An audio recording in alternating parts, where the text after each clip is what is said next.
John Radcliffe. Un nom qui provoquera chez chaque ancien enfant, eh bien, au mieux un peu d'indifférence, au pire une dose de mépris.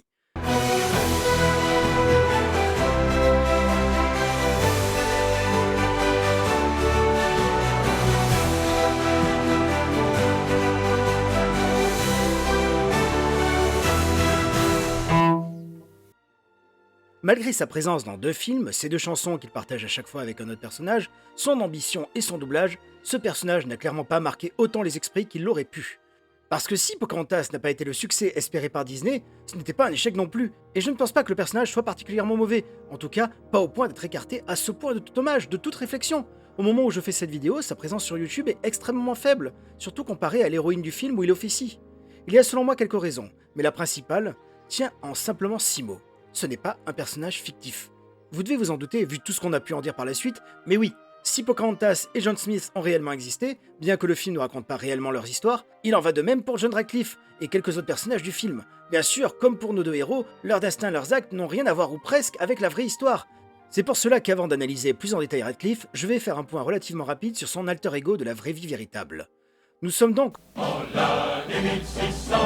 comme le dit la chanson, et 3 bateaux partent pour la Virginie. 3, oui. Le Suzanne Constant, le Godspeed et le Discovery, le plus petit bateau dirigé par un certain, tiens donc, John Radcliffe. Le capitaine John Smith, vieux baroudeur et capitaine d'on ne sait pas trop quoi, ce n'est pas très clair, se serait fait arrêter pour mutinerie et aurait passé une bonne partie au fer jusqu'à ce que les 3 vaisseaux arrivent sur place, et se rendent compte en ouvrant les ordres de mission que Smith était prévu pour être le chef/gouverneur de l'endroit. Alors vous pouvez remarquer que je mets beaucoup de conditionnels, c'est parce que ce que l'on sait vient de correspondances, de l'autobiographie de Smith, de documents officiels, mais interprétés en fonction de notre idéologie. Un exemple tout simple, je vais faire un bond dans le temps, dans le futur, de notre passé. Vous connaissez peut-être l'histoire, Pocahontas s'est mariée avec John Rolfe, elle est morte à Londres à 22 ans après être tombée malade dans le bateau qui devait la ramener en Virginie, mais a eu avant un enfant nommé Thomas. John l'a probablement abandonné, encore une fois ça dépend des interprétations, puisque certains pensent que le père avait peur que le fils, qui était malade dès le début du voyage, ne subisse le même sort que sa mère. La seule chose sûre, c'est que l'oncle de Thomas, Henry, a dû se battre pour que ce dernier hérite des biens que son père avait légués, et qu'il n'aura jamais revus. Thomas est ensuite parti pour la Virginie réclamer son héritage et est devenu propriétaire de plusieurs terres, dont probablement des champs de tabac développés par son père, fondateur et défenseur d'un fort, et autres subtilités. Ce qui nous intéresse ici est le traitement de 2 articles différents. Un article très à charge, écrit par Kevin, et un autre plus nuancé, écrit par Morgan Mackenzie. Enfin, je présume parce que c'est son blog. Intéressons-nous en particulier à la conclusion. Kevin écrit de façon dramatique « Âgé de 20 ans, il rentre donc à Jamestown, à 2 pas du territoire de son peuple. L'Angleterre interdisant désormais les contacts entre colons et amérindiens, il n'entrera toutefois jamais en contact avec sa famille powhatan. » Tandis que Morgan écrit « Alors que Thomas Rolfe est resté en Angleterre et y a fait ses études, il est ensuite retourné chez les Powhatan à l'âge adulte, il s'est marié et a eu de nombreux descendants. » Alors, si vous avez bien lu ou écouté, vous devinerez qu'il y en a un qui ment. Lequel ? Bah c'est ça le truc, on ne sait pas. Tout ce qu'on sait, c'est qu'à l'époque, il y avait effectivement interdiction de contact, suite à des tueries et des carnages orchestrés par les 2 côtés. On va le revoir après, les Powhatan n'étaient pas des saints.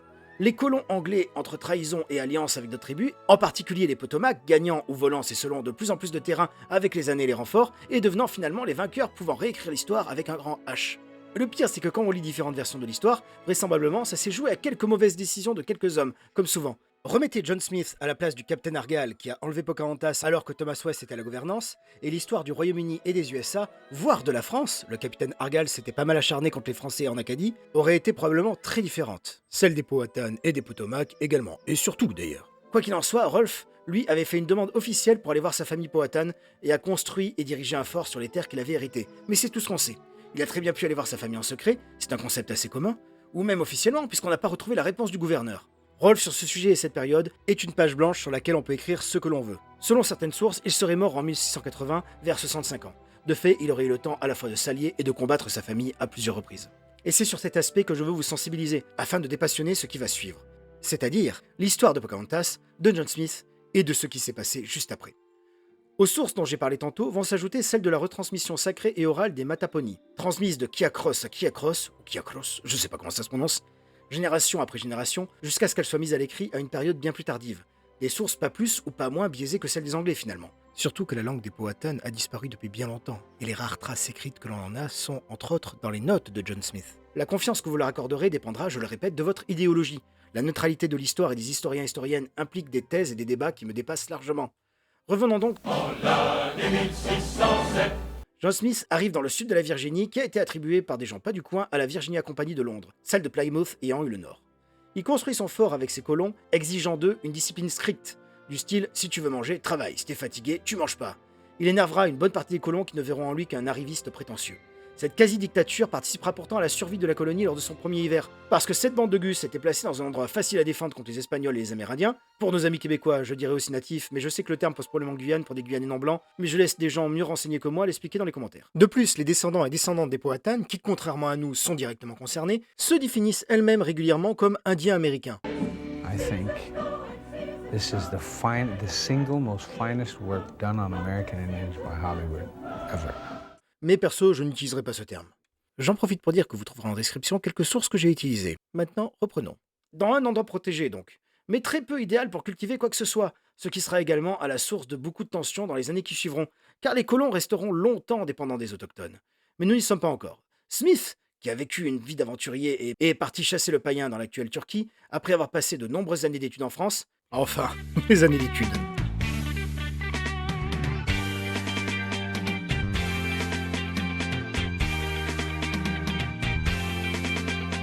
Vous voyez, rien qu'avec ces images, j'ai influé votre imaginaire. Et c'est ce qu'aura fait Disney, au grand désarroi de beaucoup d'historiens. Puisque si Smith n'était pas plus vieux que dans ses versions Disney, et oui, il avait accompli énormément de choses alors qu'il n'avait pas 30 ans, rendant cette phrase un peu fondée. J'ai vu des centaines de nouveaux mondes, Thomas. Pourquoi veux-tu que celui-ci soit différent? Parce qu'il y a une meuf, John! Il était sensiblement beaucoup moins blond et beaucoup plus barbu, et surtout beaucoup plus enclin à commercer avec les gens qui étaient déjà sur place, négociant du maïs pour nourrir ses hommes. Un jour, explorant le coin, il se fait enlever par des guerriers Powhatan, avec lesquels il a déjà échangé à quelques reprises. Il deviendra lors d'une cérémonie fils des Powhatan, recevant le nom de Nantakud. Prononciation probablement non contractuelle, et le titre de chef subordonné. En gros, pas du tout ce qu'on voit dans le Disney donc. Et c'est là où les propos oraux des natifs et les écrits de Smith divergent. Pour Smith, Pocahontas, encore appelé Moatoka à ce moment-là, l'a sauvé alors qu'il allait être tué par son père, au début de la longue cérémonie. Pour les Powhatan, il était hors de question qu'une gamine de sexe féminin assiste et encore moins participe à un tel événement. Qui croire, les sexistes des Amériques ou le sexiste des îles angloises? On pourra être enclin à croire plutôt les Kiakros qui ont retransmis l'histoire, car Smith a raconté dans ses écrits une histoire un peu similaire, où il avait été un temps sauvé de l'esclavagisme auquel il avait été soumis après sa défaite contre les Ottomans par une fille de sultan. Cependant, il sera ensuite livré à son très méchant frère qui en fera un esclave chrétien de la plus basse condition. Mais notre héros finira par s'enfuir et redevenir...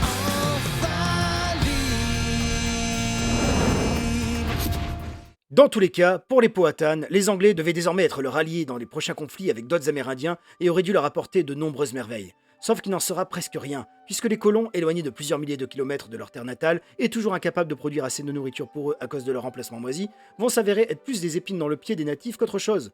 Pendant ce temps, Smith dirige des expéditions pour trouver de l'or ou au moins un passage vers le Pacifique. Mais bien évidemment, pour nous qui savons, cela n'aboutira pas.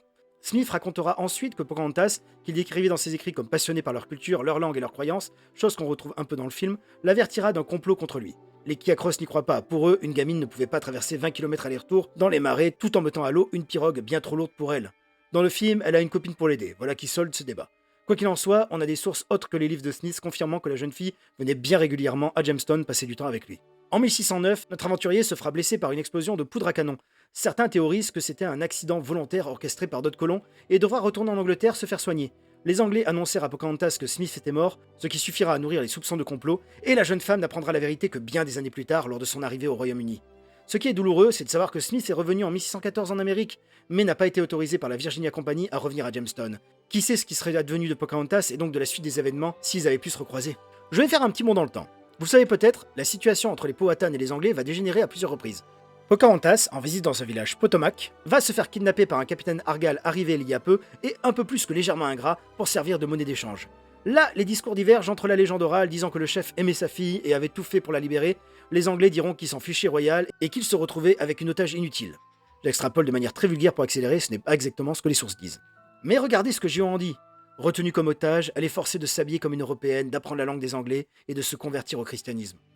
C'est bien entendu une lecture très biaisée. Il y a des sources montrant qu'elle savait déjà parler anglais et qu'elle était un minimum au fait de la culture anglaise avant cette période, comme les Amérindiens qui, selon leur légende orale, reprochèrent à plusieurs reprises à John Smith de ne pas agir selon les valeurs chrétiennes qu'il professait. Si vous êtes anti-chrétien, vous aurez envie de croire qu'elle a été convertie de force. Si vous êtes chrétien, vous aurez envie de croire qu'elle s'est convertie sincèrement à l'anglicanisme et non au catholicisme comme on peut lire ça et là. Et oui, Alexander Whitaker, dans les sermons que l'on a pu retrouver, montre qu'il appréciait toute considération faite de son regard de colon. Les Amérindiens, et n'était pas le dernier à prendre leur défense, étaient anglicans, pas catholiques.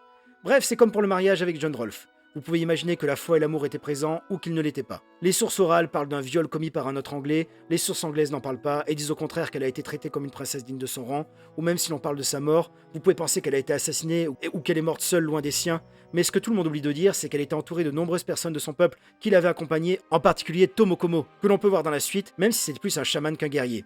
Il gardera d'ailleurs un fort ressentiment de son voyage, très déçu de ses interactions. S'il en est un que les Britanniques auraient pu vouloir assassiner pour servir leurs intérêts géopolitiques, c'est lui, pas Pocahontas. Comme pour Thomas, Pocahontas est une page blanche récupérée par tout le monde, dans laquelle vous pourrez placer toutes vos opinions, puisqu'elle n'a elle-même pas eu ou pas pris le temps d'écrire ce qu'elle pensait réellement. Ses portraits évoluant d'ailleurs en fonction de l'image qu'on souhaite lui donner. Et puisque la tradition orale dit que son père lui a offert un collier de perles, elle sera souvent, par la suite, représentée avec. Il y a eu une forte évolution du regard occidental blanc sur cette histoire entre hier et aujourd'hui, parfois très éloignée de ce qu'en disent les natifs concernés dans les interviews. Certaines personnes de l'Occident moderne ne veulent pas croire que Pocahontas ait pu s'intéresser à la culture anglaise avant son enlèvement. Mais franchement, vous ne connaissez personne qui est intéressé par une culture ou une religion juste parce qu'elle lui semble exotique? D'autant plus que les Powhatan, d'après leur propre légende orale, connaissaient le christianisme avant 1613. Certains historiens estiment même qu'elle avait simplement aussi un peu pitié des Anglais, surtout durant les premières années. N'oublions pas que nous sommes entre 1607 et 1610. Les natifs n'ont pas subi un millième de ce que les Anglais puis les États-Uniens vont leur faire subir par la suite. Il n'y a pas de source historique parfaite, donc l'histoire s'interprète. Par exemple, je n'occulte pas le viol vécu par Pocahontas tel que raconté par la légende orale. Certaines personnes pensent à partir de là que Thomas n'est pas le vrai fils de John Rolfe et qu'il serait issu de ce viol. Qu'est-ce qui emmène ces personnes à penser ça? Le fait qu'on ait retrouvé l'acte de mariage mais pas l'acte de naissance, et que John a, on peut le dire, probablement abandonné son fils. C'est assez crédible pour qu'on puisse y croire, mais ça restera de la croyance, de l'interprétation, puisque ce n'est que de la spéculation. Perso, je me contente d'admettre cette possibilité, mais pas d'en faire un fait. C'est pour que vous ayez bien en tête cette notion de regard biaisé selon qui raconte l'histoire, y compris moi que j'ai raconté tout ça, car nous allons revenir encore une fois en arrière. Nous sommes donc... Pendant que les Français du Nord sont trop occupés à s'entretuer dans des duels, les colons britanniques arrivent et crèvent rapidement la dalle. Smith, s'il a été désigné comme leader, n'est pourtant pas encore gouverneur. C'est l'un des organisateurs de l'implémentation qui a le rôle, Edward Maria Wingfield. Cependant, ce dernier servira très rapidement de bouc émissaire à la première famine et aux premières attaques des Amérindiens et sera débarqué en tant que président au profit d'un certain John Radcliffe, né Sycamore, avant qu'il ne change de nom pour quelques obscures raisons. Ah bah oui c'est vrai, la vidéo elle est sur lui à la base. Wingfield sera débarqué sur des motifs assez foireux, genre il a accusé Smith de menteur, c'est un athée parce qu'il déplace sans sa Bible, il avait enterré de la nourriture, il avait refusé une cuillère de bière à une personne morte de faim peu après. Nous sommes dans un contexte où 200 hommes ont faim, froid, sont épuisés par les attaques et le manque de nourriture après un long voyage de plusieurs mois sur l'océan. Et sont deg contre les natifs qui ne leur donnent pas autant de nourriture qu'ils le voudraient. Bref, des gens pauvres et miséreux ayant cherché bonheur dans d'autres terres et commettant de viles vilainies. C'est presque un miracle qu'ils ne se soient pas tous entretués dès la première année. Bref, Radcliffe prend le pouvoir, se met rapidement à dos une partie des colons en leur demandant de bâtir une maison spéciale pour le gouverneur, pour lui donc. Ses relations avec les Amérindiens vont également déplaire aux autres, et donc probablement à John Smith, même si la plupart des reproches sourcés indiquent qu'il était beaucoup trop généreux avec les natifs, dilapidant les moyens de commercer. On est donc déjà très loin de l'image qu'on donne le film d'animation. Bref, il va lui-même être débarqué, même s'il ne sera pas ramené honteux comme son prédécesseur au Royaume-Uni. Oui, c'est plutôt Wingfield qui a eu cette fin. Son successeur, Matthew Scrivener, un très bon ami à Smith, ne va pas durer très longtemps puisqu'il va se noyer avec quelques-uns de ses hommes. Et c'est finalement enfin Smith qui va hériter du poste qu'il gardera 1 an jusqu'à son accident. Bon, en vrai, je mets des cotes, mais rien ne dit que c'était pas réellement accidentel. Comme pour le reste, c'est soumis à idéologie. Smith venant d'être rémigré dans son pays, on pourrait croire que Radcliffe eût repris le poste, mais c'est un certain George Percy qui sera élu. Ce dernier étant souvent malade, c'est probablement finalement bien Radcliffe qui aura le pouvoir. Si le nom de Percy a perduré, c'est parce que c'est sous son mandat qu'a eu lieu l'une des périodes qui changent l'histoire. La famine de l'hiver 1609. Je l'ai assez répété, mais le fort était sur un endroit désastreux pour récolter quoi que ce soit, et il y avait trop peu d'agriculteurs parmi les colons. Très rapidement, les tensions reviennent, et je vous passe les détails, mais il y a des histoires de colons retrouvés la tête coupée avec du maïs planté dans la bouche, après certaines incursions chez les natifs. Plus des légendes que des faits probablement, et de l'anthropophagie entre colons, plus des faits que des légendes probablement. Alors ce qui suit relève de l'interprétation, de ce que j'ai pu en comprendre. L'histoire orale n'en parle pas, ou en tout cas ne contredit pas, et les articles que j'ai pu lire sur le sujet, eux, se contredisent parfois. En gros, vous connaissez l'histoire de Cortés, qui a massacré toute une aristocratie aztèque lors d'un moment de paix. Et ben là, ce serait la même, mais à l'envers. Ce sont les Powhatan qui auraient trahi les Anglais après leur avoir promis une négociation de paix et que Radcliffe ait relâché des otages, ce que Percy lui reprochera. Radcliffe était, selon certaines sources, un peu envieux des rapports privilégiés entre Smith et les Powhatan, et espérait prendre en quelque sorte son rôle. Très loin donc de sa représentation dans le film. Les natifs vont tuer une trentaine de colons venus négocier, prendre les devants, et embarquer Radcliffe qui, selon les propos du capitaine Fitplace tels que rapportés par Percy, attention avertissement, c'est bien glauque, vont le foutre à poil en plein hiver, l'attacher à un arbre, et des femmes vont, je vais le dire en banu pour éviter la censure, Ni wobe. Ola l'inuminio yasi. Attention, fin d'avertissement. L'anthropologiste Helen C. Rountree proposera comme réponse à cette question mais quoi que pourquoi qu'ils ont fait ça à un type qui essayait d'être sympa avec eux que c'est justement parce qu'ils estimaient Radcliffe qu'ils ne l'ont pas tué rapidement comme les autres, et que c'était pour eux un grand honneur que de recevoir une longue, douloureuse et honorable mort.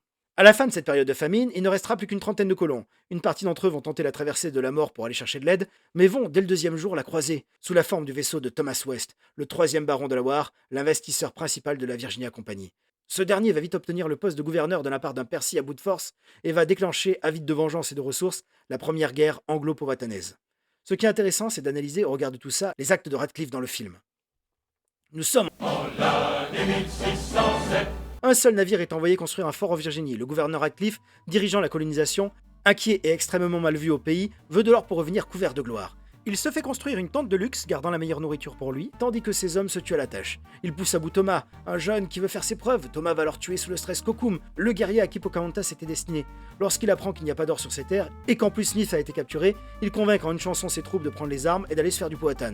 Finalement, Pocahontas sauve John Smith, faisant changer d'avis le chef qui veut la paix et l'amour pour les deux peuples. Radcliffe, qui veut son carnage pour s'approprier plus facilement le coin, tire alors sur le chef, mais Smith s'interpose. Smith est gravement blessé, Radcliffe est destitué et arrêté, et les deux sont rapatriés au Royaume-Uni. En gros, en un personnage, on a pris ça et là des actes de chaque gouverneur de la Virginie. Le coup de l'arrestation et du rapatriement, c'est Edward Wingfield qui l'a vécu. La guerre vengeresse, la haine des Indiens et la soif de rentabilité, c'est Thomas West. Dans le film, Percy, c'est le chien de Radcliffe, bordel. Et ce n'est pas avec Pocahontas 2 que Disney va se rattraper, puisque Radcliffe passe, en totale incohérence, de paria de la cour à coq en pâte auprès du roi, et va faire vivre à Pocahontas plusieurs misères qu'elle ne vivra pas vraiment dans sa vraie vie, suite à la demande expresse de John Smith auprès du roi de la traiter avec respect. Tomokomo sera d'ailleurs très déçu de ne pas être traité lui-même par le roi comme son chef avait traité John Smith. Bref, assez de digressions. Radcliffe n'a quasiment rien à voir avec son alter ego historique. Pourquoi ce choix? Je ne sais pas. Les making-of et articles officiels éluent très rapidement cette question. Le très bon article de chroniquedisney.fr que j'ai découvert en faisant des recherches d'illustration vous en dira beaucoup sur son animateur, Duncan Marjorie Banks, et son évolution de personnage au gros ventre à personnage à la massive poitrine. Mais vous n'en saurez non plus pas plus sur le pourquoi avoir fait de Radcliffe le méchant de ce film. Et je pense sincèrement que, s'il n'est pas non plus un méchant exceptionnel de base, du fait de son design et de ses actions qui ne le rendent ni particulièrement fun, ni diabolique, surtout comparé à d'autres méchants ayant marqué l'imaginaire, la raison principale qui fait que l'on est un peu mal à l'aise de mettre ce méchant dans ses préférés est simplement la raison historique. Sa motivation est purement égoïste, mais elle n'est pas fantasque ou indigne des enjeux. C'est un colon raciste et cupide qui veut s'enrichir sur le dos d'autres personnes et en obtenir gloire et pouvoir. Et je pense que c'est cette dissonance entre œuvres d'animation magique et fantastique et rappel violent au réel qui crée ce malaise qui fait qu'on ne peut pas totalement apprécier le personnage. Lorsque Rourke veut s'enrichir sur le dos et la vie des Atlantes, on accepte, parce que les Atlantes n'existent pas dans la vraie vie, contrairement aux Powhatans qui, on le sait, ne termineront pas avec leur pays, perdant à terme contre l'envahisseur dans la vraie vie. De plus, le personnage n'est pas directement introduit comme un méchant par ses actions, mais par son design. Radcliffe est une caricature exacerbant des traits réels pour justifier les actes coloniaux derrière un faciès hideux, mais qui reste loin de représenter la réalité et la complexité de la situation de l'époque où le Royaume-Uni n'était pas encore embarqué dans le commerce triangulaire et où les marins de la Virginia Company rêvaient d'un nouveau monde dans lequel ils pourraient vivre une nouvelle vie. Un peu comme quand Ubisoft décide de manière arbitraire dans ses Assassin's Creed, avec le regard occidental d'aujourd'hui, qui était assassin et qui était templier ou vilain. Je reviendrai peut-être sur Savonarola dans une vidéo un jour, tiens. Par là, je veux dire que si le fait de vouloir le pouvoir par la violence pour contrôler un peuple est une marque de templier, de nombreux Powhatan auraient été templiers dans le monde créé par Ubisoft. C'était tout sauf des saints. D'ailleurs, je ne me suis pas attardé sur Kokum, mais c'est parce qu'on n'est même pas sûr qu'il ait réellement existé. Quoi qu'il en soit, ce rappel imparfait que nous impose le réel lors du visionnage nous empêche pleinement de profiter de ce méchant, de ses chansons, de ses actes et de ses petites phrases. Et le fait que Wiggins, son valet de chambre aussi joyeux que Flagorner, dédramatise chaque situation inquiétante par ses petites phrases et actions n'aide pas. Alors que finalement, John Radcliffe, en tant que méchant Disney, a beaucoup de choses pour lui, et je regrette presque qu'il soit si souvent oublié.